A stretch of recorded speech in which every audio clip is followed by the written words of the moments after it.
This content may not be suitable for all audiences. Listener discretion advised. I genuinely think he wanted to rape and or kill me. I go back to school in a few days, and I'm so terrified he or someone else will follow me. I realized at this point that the car was following me, and there was no one in sight to notice, so I needed to get away quickly. When she was looking at Joey's text, he told whoever was coming to pick him up the information on everyone at my aunt's house, basically instructing his friend to come rob and rape us. From Killer Podcasts, true tales of horror, bizarre happenings, unexplainable events. This is Disturbed.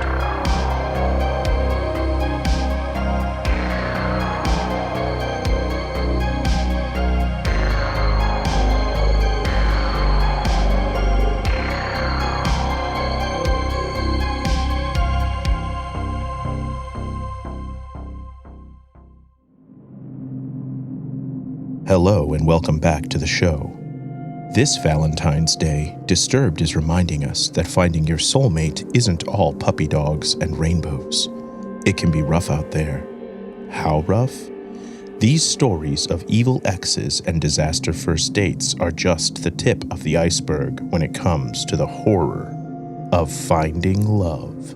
Our first story is from Reddit user Abigail Williams, 1692. This time of year, when you give someone sweet nothings, you might end up getting sweet revenge. When I was 16, I decided to surprise my parents with a bouquet of flowers for Valentine's Day. We've always celebrated this as a family holiday, rather than a romantic one. I didn't have a car to drive to a florist, but my high school was within walking distance of a hospital, which boasted a gift shop that sells floral arrangements. So between classes during the week of Valentine's Day, I set off for the hospital by my lonesome, cutting across my campus to walk through a network of side roads, populated with specialty doctors' offices that kept odd hours. You know, the sort of buildings where traveling doctors mainly hold surgical consultations or perform small procedures a few times a month. The trip through there passed without incident. As I was walking back through said deserted roads with a vase of flowers in tow, I noticed an unkempt 90s car close behind me. While my memory of the car is hazy, I was left with the impression that there were at least two men inside whose faces I couldn't see. At first, I thought the driver was simply afraid of hitting me since they weren't passing by. So I made a point of dramatically trudging further into the grassy shoulder off the road, demonstrating to them that they could safely drive ahead. They still refused to pass me, though, and continued to creep along behind at a slow pace. As I started to suspect that the driver was more interested in me than a destination, I began to walk faster. The car confirmed my suspicions by matching my speed. Despite the impracticality of my shoes and the threat of spilling water from the vase, I started to run as fast as I possibly could. They hit the gas and again matched my speed.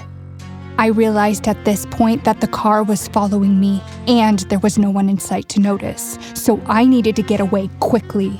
I bolted into the first parking lot that I saw. The car turned in after me.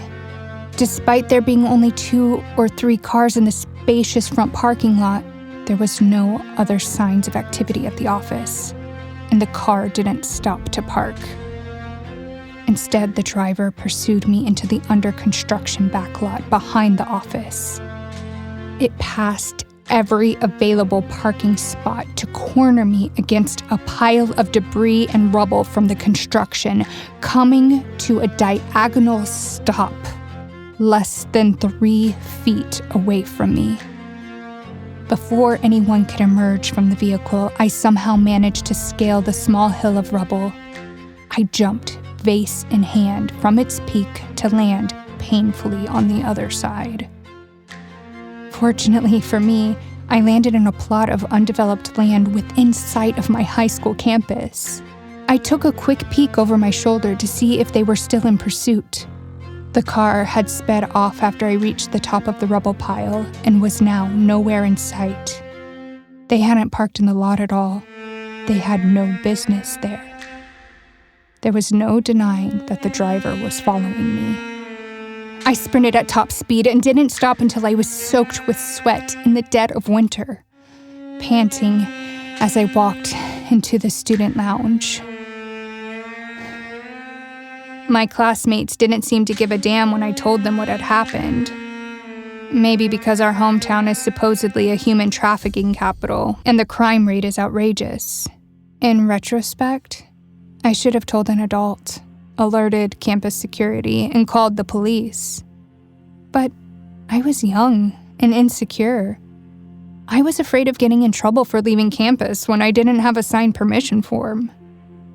I kept trying to convince myself that I had misread the situation or I was overreacting. And I don't know what I would have even told the police had I called them. I was entirely ignorant on the subject of cars, and I couldn't have identified the make of it at all. And I couldn't see the faces of the driver or his passenger. I was also worried that my parents would restrict my already limited freedoms if they had known I had been in danger. I feel horrible for never telling anyone, and I earnestly hope that my secrecy hasn't led to someone being hurt or killed. Our next story is narrated by Terra Ashe and comes to us from user Pothos Babe Be Like OV.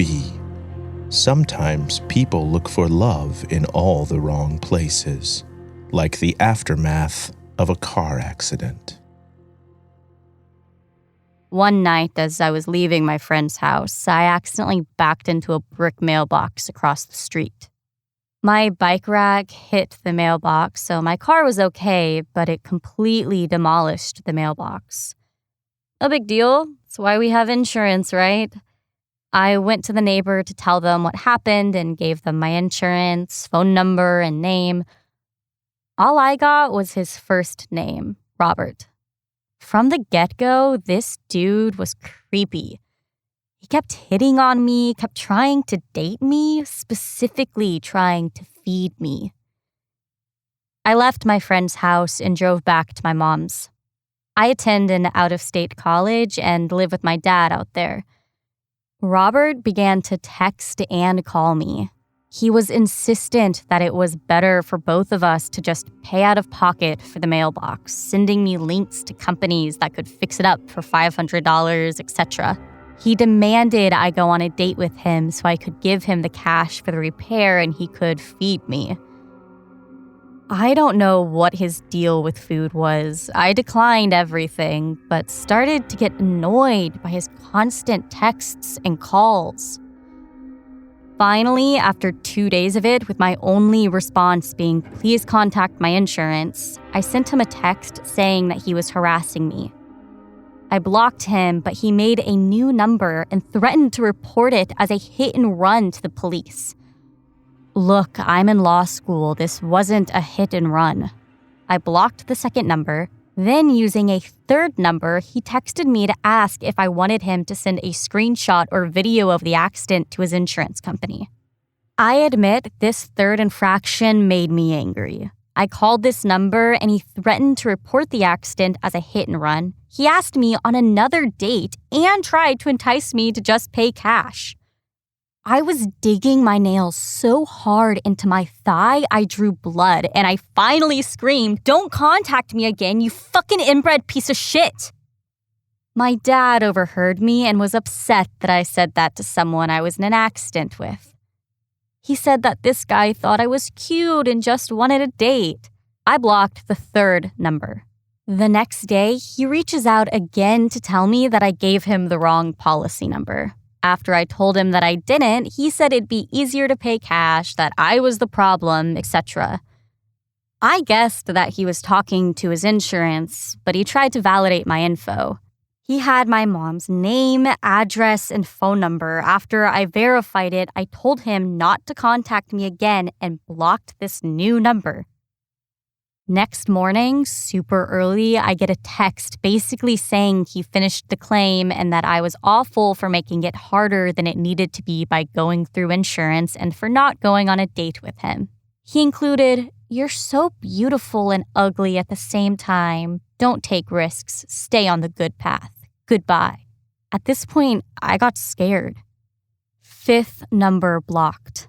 Then at midnight, he texts, "You up? I know where you live. Don't try and screw me over on the insurance. I'll report it as a hit and run. You should have gone on a date with me." I took the phone to my dad, showed him the texts, and filled him in. My dad, a pretty scary dude, calls the guy. Robert answered, "Shoot, I knew you were into me. Want to come over?" My dad got very mad. He said this was beyond harassment, that this was his final warning to not contact me, that we didn't care how he reported it, etc. Robert began saying I came on to him and offered sex as payment, that I invited him to my house and was a horny bitch. Instantly blocked, police contacted, insurance notified, everything. The next day, after my protective order was filed, I got another text telling me I shouldn't have involved the police. As I block this 7th number, I notify the police and go stay at my dad's because this guy doesn't have this address. My dad is a very tall, very scary dude who loves his Second Amendment. Late last night, I was watching Star Wars with my dad and older brother when the doorbell rings. Dad goes to see who it is, and it's fucking Robert with a trash bag filled with things I left at his house. I call the police, and my dad goes ballistic on this guy. Eventually, the police come and arrest him. What was in the bag? Lingerie, a knife, some lip balm, and a Dita Von Tess fetish book. I just met with an attorney. He was arrested for stalking, trespassing, felony assault for trying to push my dad and spit on him, insurance fraud for the lies he told about the accident, possession of a deadly weapon with intent, and attempted breaking and entering. They just kept adding on the charges. The plot twist? Robert doesn't own the house. He's an illegal immigrant. Now he's being deported back to his wife. I feel guilty that he's being deported. But I genuinely think he wanted to rape and or kill me. I have kept my friend, his neighbor, informed through the whole process. Thank God he hadn't reached out to her except for a video of me backing into the mailbox. I go back to school in a few days, and I'm so terrified he or someone else will follow me. You're listening to Disturbed. We'll be right back.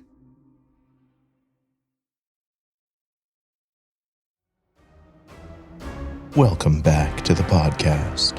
Our third story features narration by Kyra Cornett and describes a romantic proposition from Joey Crack, a truly hellish offer.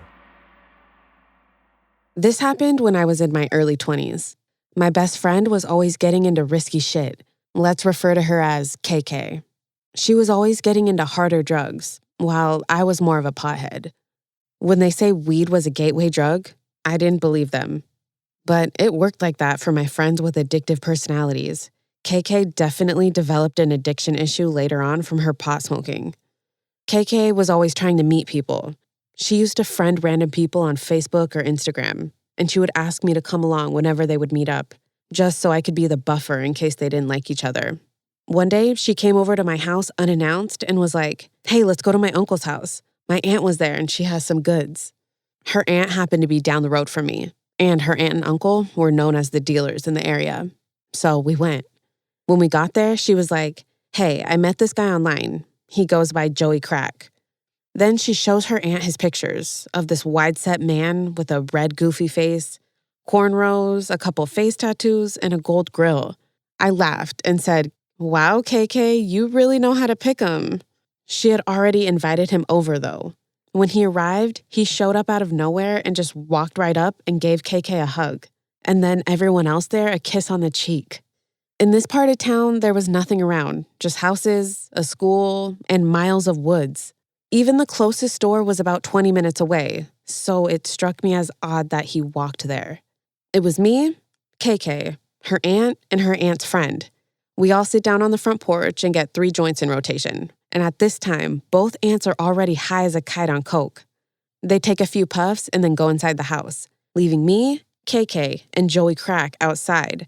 Joey starts asking questions like how we know each other, what we do for a living, etc. It was getting pretty late, so I was telling her I was going to go home. She was like, "No, don't go yet." I told her I was tired and that Joey's weird, and he kept low-key hitting on me. She then tells me he asked to sleep with her, and he wanted to ask her if I was down. I laughed it off and told her she was crazy. And after a moment of silence, I heard some noise that came from the darkness off the porch. "Did you hear that?" I asked the group. Nobody responded. After a bit of small talk between Joey and KK, he learned that neither of us was interested. It was just a hangout.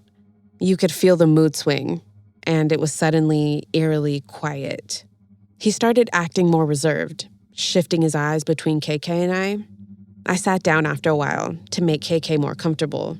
But at one point, I turned to Joey and asked him, "What are you about to do? Because I'm about to go home, and KK's coming with me."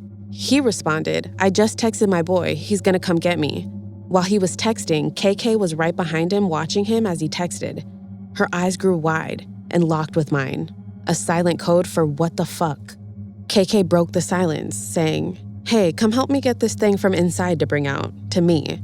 After we went inside, she was like, "I'm gonna call my uncle so he can take us to your place." I asked her why, when my house was a 10-minute walk. When she was looking at Joey's text, he told whoever was coming to pick him up the information on everyone at my aunt's house. He noted that her aunts were high on coke, that we were smoking weed along with our age, basically instructing his friend to come rob and rape us. He even called dibs on the blonde one. I was the blonde one. Every hair on my body stood up at the thought of some goon trying to have his way with me. I was mad at KK too for getting me into this mess.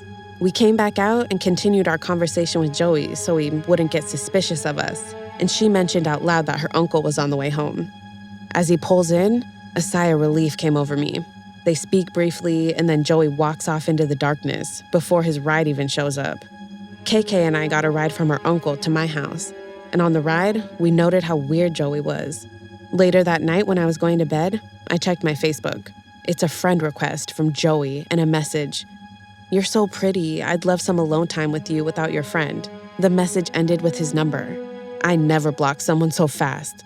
KK might not have learned her lesson from this one, but a week later, Joey was in the news for sexual assault, robbery, and drug possession. A bullet well missed on my part. In our final tale of love gone wrong, we feel the violation of a first date with horrific consequence. Narration by Mikaela Ray. So a bit of backstory. This happened in February 2019. I was only 16 at the time. I got set up on a semi-blind date by a mutual friend. I exchanged photos with this guy we will call Cameron. He was 19, 3 years older than me. Cameron seemed like your average guy, maybe a little into video games and anime and stuff, but overall nothing my friend told me about him indicated he was off in any way. Our mutual friend gave us each other's numbers and we texted for a night. We decided to meet in a Starbucks the next day since we were both free. I don't usually like to meet new people this soon, but I figured since Cameron knew my friend, it couldn't possibly go wrong. How mistaken I was. I arrived a little early and ordered my coffee. I like to buy it so that the guy doesn't feel like he has to buy it for me. I sat up on a seat facing away from the door and pulled out my book. I'm there for maybe 15 minutes just reading when I get a text saying he's here. So I'm like, great, I'm at the back table. Immediately, I feel a presence over my shoulder. So I turn my head slightly in acknowledgement. It must be him. Before I even get the chance to squeak out a hello, his lips latch onto my neck and he starts sucking on my neck. I don't like people touching my neck at the best of times. I'm very ticklish and I get super uncomfortable by people so much as touching my neck. The few times I've had massages or hair treatments, I have to hold in my discomfort. He latched onto my neck like a leech. To add to the disgust I was feeling in the situation, this man smelled horrendous, like if dust was a cologne. I freak out and elbow him in the chest to get him the hell off of me. He lets go, looks at me in this weird expression on his face, and laughs in deadpan. It's really creepy, and I start to get worried. I ask him, what the hell was that? And he just says, I thought it was cute. Cute? In what world? I try to have a conversation. In my head, I'm like, okay, first impressions don't mean anything. Let's try and give him a chance. He's just creepily staring at my chest. He says, wow, I didn't know Asians could have boobs like that. I better not let you go. Direct quote. I cannot make this shit up. I'm distinctly uncomfortable, but I don't want to just walk away. He's giving me really weird vibes. I finally decide to go into the ladies' room and wait for someone else to come in. This lady enters, and I ask her to help me get out undetected. I don't want this man following me home or some shit. She, of course, agrees, and she lends me her hat and scarf. It's February in the UK, after all, and we come out of the bathroom together. She manages to snake me out the back door of the Starbucks without him noticing. He asks my friend where I went, but I told him to never mention me again. I was too terrified. That friend told me off for leaving without telling Cameron, saying that I was horrible and I should have given him a chance. I unfriended him too. You can't have people like that in your life. I know I could have been more polite and could have told Cameron I was leaving, but I was honestly just too scared. I'm fine. It's been over a year, and bar a glimpse, I've not seen Cameron since. But to the guy who decided it was appropriate to suck my neck before we had even said hello, let's not meet again. Disturbed is a production of Killer Podcasts, a part of the Evergreen Network. For more paranormal and true crime shows, visit killerpodcasts.com. Follow our social channels at Disturbed Podcast on Instagram or Disturbed_pod on Twitter. If you enjoyed the show, please consider subscribing and reviewing on your favorite listening platform. Share your own true horror story at disturbedpodcast.com. Music by Epidemic Sound and Carl Casey at White Bat Audio. Our producers are Noah Fouts and Elizabeth Flood. Our audio engineer is Nathan Corson. Executive producers Bridget Coyne and Gerardo Orlando. Till next time, stay safe out there.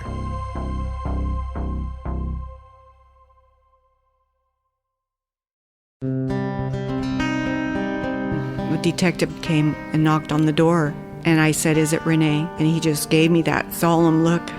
It was the worst day ever. The Proof podcast is back with a new case and a new season. 23 years ago, 18-year-old Renee Ramos went missing. Her body was later found in an empty Home Depot building on the edge of town. I don't think that they arrested the right people. It's about time somebody's trying to do something. She had a black eye about 2 weeks before she was murdered. They are involved. They definitely had her body and her backpack. You know people are going to judge you, right? Of course. They're judging me now. They've been judging me damn near my whole life. You can listen now to Season 2 of Proof, wherever you get your podcasts, and follow along with us as we reinvestigate the murder at the warehouse. I have to ask, did you kill Renee?